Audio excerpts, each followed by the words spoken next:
Halo semuanya, apa kabar? Ketemu lagi sama saya.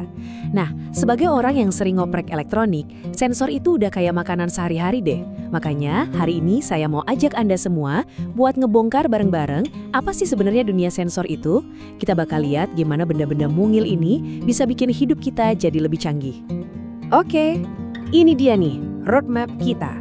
Kita mulai dari yang paling dasar, apa itu sensor? Terus kita bedah satu-satu indera elektronik yang sering kita temuin, mulai dari yang bisa melihat dan merasa, sampai yang bisa deteksi gerak. Terakhir, yang paling seru, saya bakal kasih tahu gimana caranya biar Anda bisa mulai coba-coba sendiri. Yuk, langsung aja. Oke, kita mulai dari pertanyaan yang paling basic dulu ya. Karena kan sebelum kita bisa ngoprek, benerin, atau bahkan bikin sesuatu yang baru, kita harus ngerti dulu dong, sebenarnya sensor itu apa sih? Gini deh gampangnya, sensor itu dia cap nerjemah. Dia ngerasa ada perubahan di sekelilingnya, entah itu panas, cahaya, atau gerakan, terus dia terjemahin jadi sinyal listrik.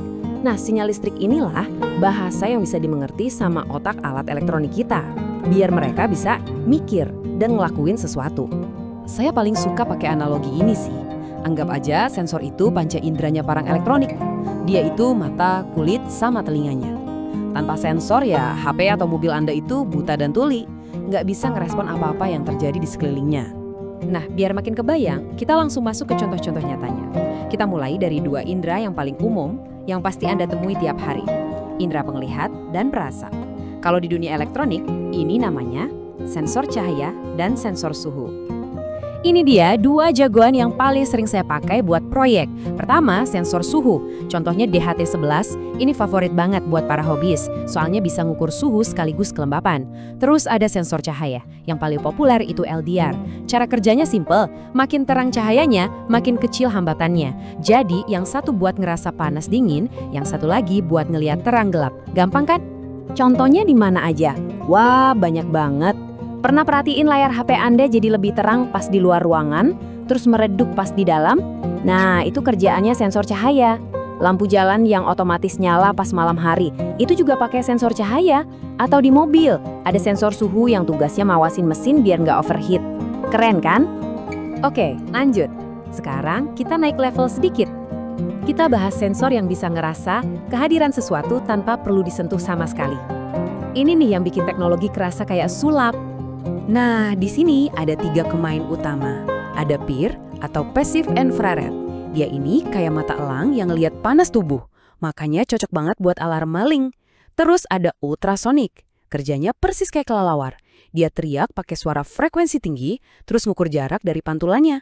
Satu lagi ada inframerah atau IR yang biasa buat pintu otomatis.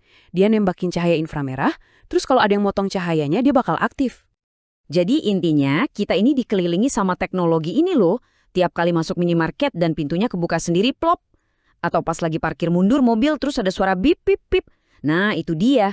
Anda lagi ngobrol sama sensor-sensor canggih ini. Oke, kita masuk ke bagian yang agak ajaib nih. Pernah kepikiran nggak gimana caranya gadget kita tahu mana atas, mana bawah, atau lagi miring kemana? Nah, ini dia rahasianya. Coba deh, sekarang Anda pegang HP, terus miringin. Layarnya langsung ikut muter kan? Dari vertikal jadi horizontal. Itu bukan sulap loh. Ada otak kecil di dalamnya yang ngasih tahu kapan harus muter. Jawabannya ada di 2 sensor ini. Mereka ini duo maut. Yang pertama, akselerometer. Dia tugasnya ngukur kemiringan dan gerak maju mundur kanan kiri. Terus ada temennya, giroskop. Nah, dia yang ngukur seberapa cepat HP-nya diputer. Kalau mereka berdua digabung, jadilah HP kita bisa tahu posisinya secara presisi. Konsep ini juga kepake banget di otomotif. Salah satu sensor yang sering saya cek kalau ada masalah mesin, itu namanya TPS, atau Throttle Position Sensor. Tugasnya simple tapi krusial. Dia ngelapor ke komputer mesin seberapa dalam sih kita injek gas. Dari situ, komputer baru bisa nentuin bensin yang disemprotin harus sebanyak apa. Penting banget kan? Oke, sekarang kita bahas para pekerja sunyinya dunia sensor. Mereka ini nggak kelihatan, tapi perannya vital banget buat keselamatan dan efisiensi. Mereka inilah para pahlawan tanpa tanda jasa. Contohnya nih, sensor map di mobil. Dia tugasnya ngukur tekanan udara di mesin, biar campuran bensin sama udaranya pas, nggak boros, dan tenaganya dapat. Ada juga sensor oksigen di knalpot buat mastiin gas buangnya ramah lingkungan. Dan tentu saja sensor asap, yang ini nggak usah ditanya lagi, fungsinya krusial banget buat ngasih tahu kita kalau ada bahaya kebakaran.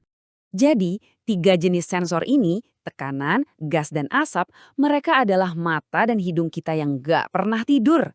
Mereka terus-terusan memantau lingkungan, jadi semacam malaikat penjaga tak terlihat yang ngejaga kita tetap aman dan efisien.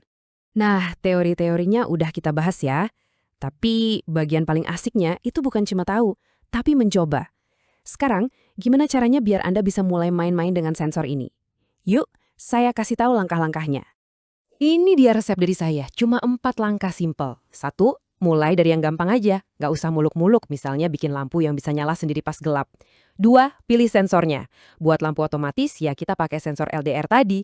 3, cari contekan, buka YouTube, buka Google, tutorialnya bejibun. Dan yang terakhir nih kuncinya, coba aja. Jangan takut salah, jangan takut gagal. Justru dari situ kita paling banyak belajar. Nah sekarang giliran Anda, dengan semua senjata baru ini, dengan pemahaman soal sensor, saya jadi penasaran nih.